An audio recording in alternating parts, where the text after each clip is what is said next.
Hey everyone, welcome back to Papa's Workshop. Well, spring is almost here and the grass is definitely growing and getting long. And it's time to get the lawnmower out and get it back running. Well, this one's been sitting up all winter and it does not start.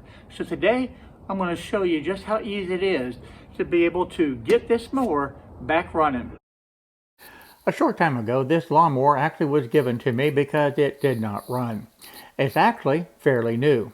But the problem is, when this mower was put away, they did not take any care to be able to prepare it for storage and not being used on a regular basis. So basically what I need to be able to do is clean this mower inside and out and get it ready. And we're going to take this plastic carburetor, we're going to take it loose and take it apart, and we're going to get it cleaned. We're also going to look at the gas tank and the spark plug. Now I want to go ahead and take this cover off. It's not absolutely necessary, but it certainly makes it a lot easier. And to do that, just an 8mm wrench is all that you need. There's 3 screws that hold this on.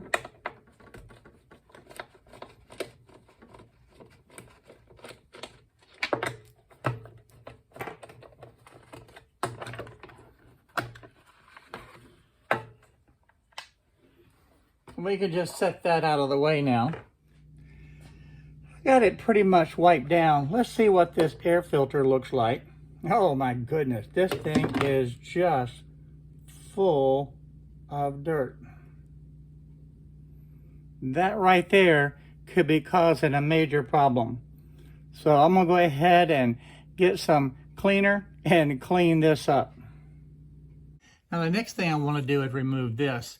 This is the housing that holds the air filter, and this takes an 8mm here, and then you're going to have 2 that are 7mm. So I'm going to go ahead and remove these. Then I need the 8mm to get this one out. And there's one more right here. And then this will just lift right off. Now this is the fuel line that goes from the tank into the carburetor. I need to go ahead and remove this clamp and then drain the fuel out of the gas tank.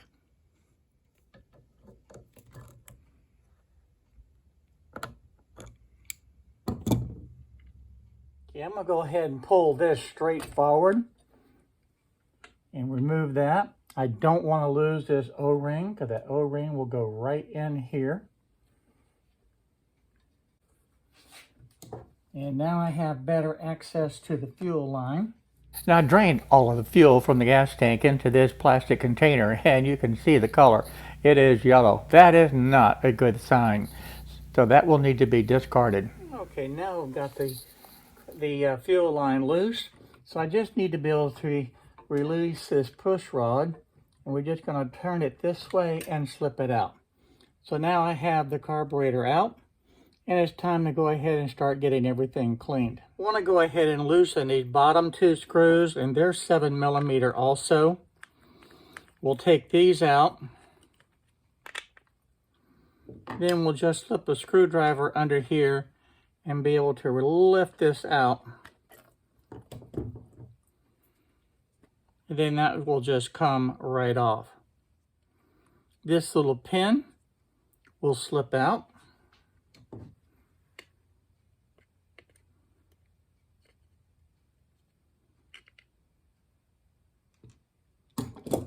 And underneath here is the little needle valve, and you don't want to lose that part. And then I want to take this out also. And this just slips right out with just a little bit of effort.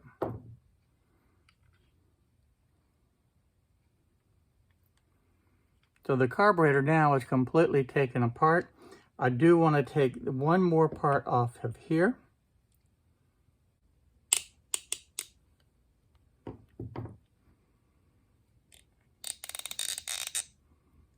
Now, that is finally off. So I want to go ahead and get everything clean now and make sure that all these little holes are completely clear. And this hole right here looks to be stopped up. I like to use the air hose to be able to blow out any large debris. Now this may not be necessary from the standpoint of what the next step is, but to me this is something that I've done to try to clear out any of the large particles. And then it'll be on to the ultrasonic cleaner to put all the parts in. The ultrasonic cleaner to me is one of the absolute best ways to be able to clean out all the different parts. Now the small little parts are going to go into this little basket. That way I don't have to worry about losing them. And that comes with the ultrasonic cleaner. And then any of the rest of the parts that will not fit into that little small basket, I'll just toss into that large basket. You do not want items to sit on the bottom of the ultrasonic cleaner directly. They need to be in a basket. So little parts in here, big parts in the other basket. When looking down inside this tank, there's actually a lot of debris in there that I need to definitely get out of that tank. All the parts are in. I'm going to set this for about 30 minutes. It's been running for a minute already, so there's 29 minutes to go. Just for fun, I decided to take some sterling silver earrings and toss them into the ultrasonic cleaner also.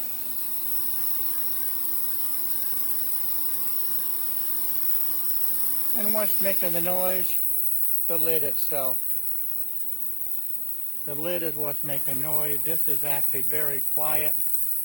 I'll put that back on. And yeah, makes a little noise.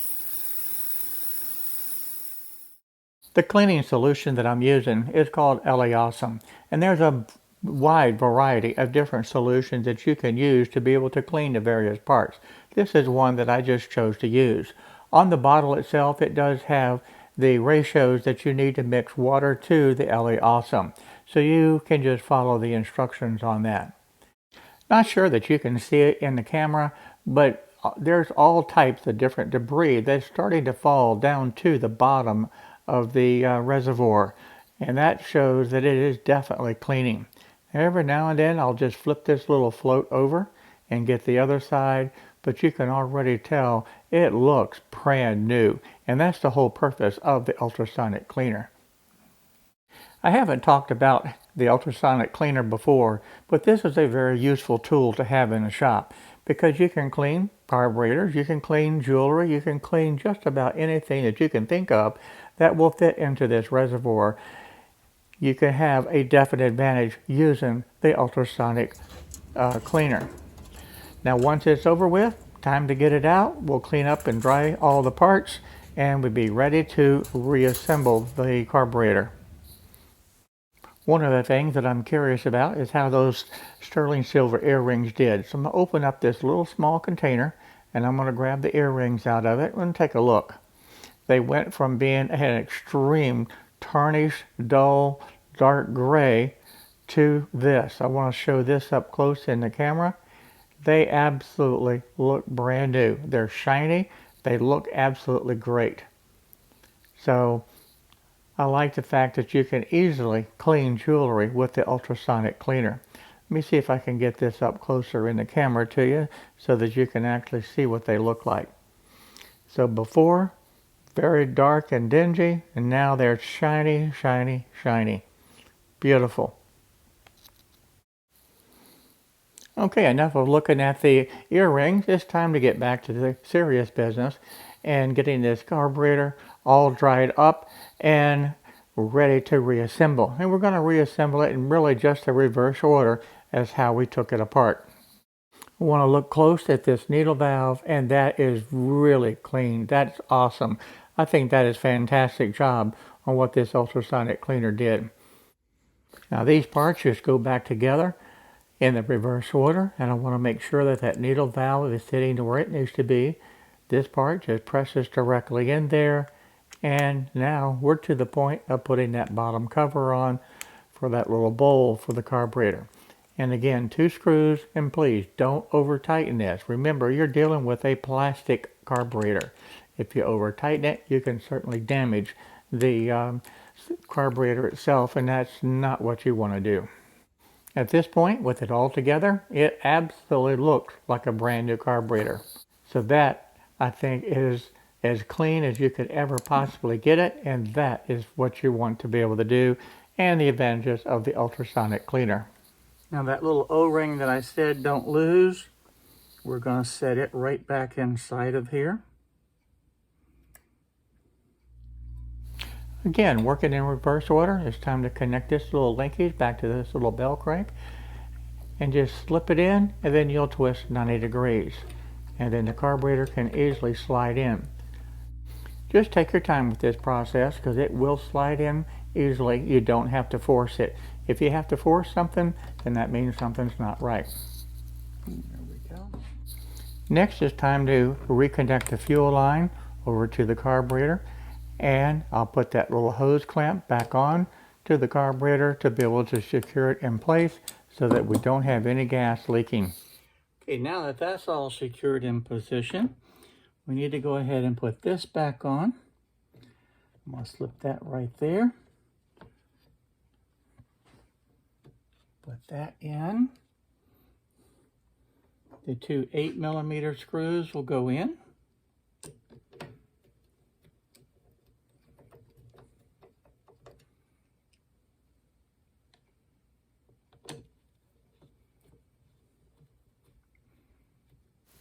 And please note, I always put the screws in loosely to begin with, and that really does help with the alignment. Once both screws are in, then I can go ahead and tighten them. And now the two 7mm.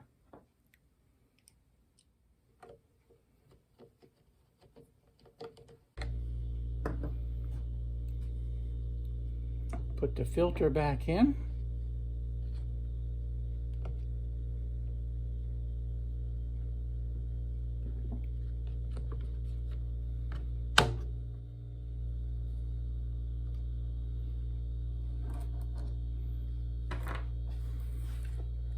And then we'll put this cover back on.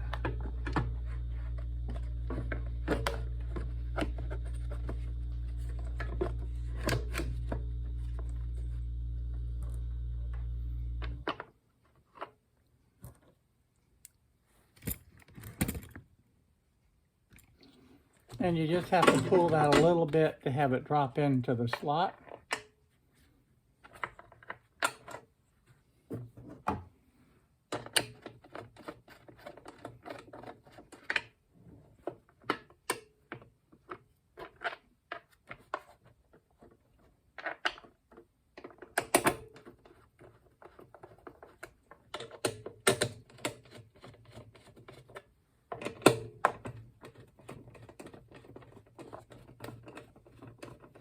Now that I've got all three started, I'll go ahead and tighten up each one of them.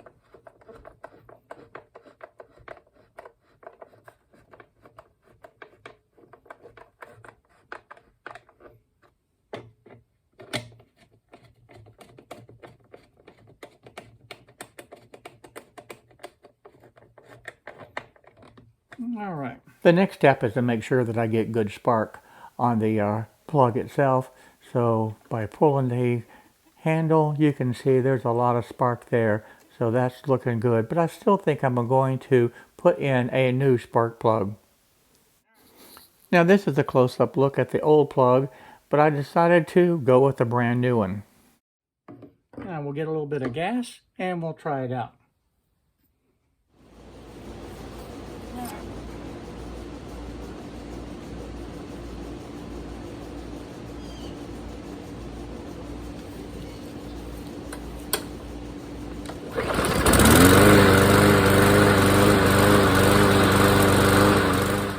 Well, there you have it. The lawnmower is fixed, back up and running, and it's going to put me to work because I get to cut the grass now. But this is just to show you that it's not difficult to be able to repair these mowers. Usually it just needs a good cleaning. So if you like this video today, by all means, go ahead and give me that thumbs up. And don't forget, while you're there, hit that little subscribe button down below and the bell notification so that you won't miss out on the different videos that I'm uploading. Because each day I'm doing different types of projects in my shop, most of which I share directly with you guys. and you're not going to want to miss out. I've got about 4 projects literally in the works right now, and I've got to focus and get these finished and get them posted so that you can see each one of these different videos. And I hope that you will take this journey with me and experience the different projects that I do in the shop. So until next time, guys, I really appreciate each and every one of you stopping by and visiting and spending time in the shop. And I look forward to seeing you in the next video. So for now, bye-bye, and I can't wait to see you in the shop real soon. Bye-bye.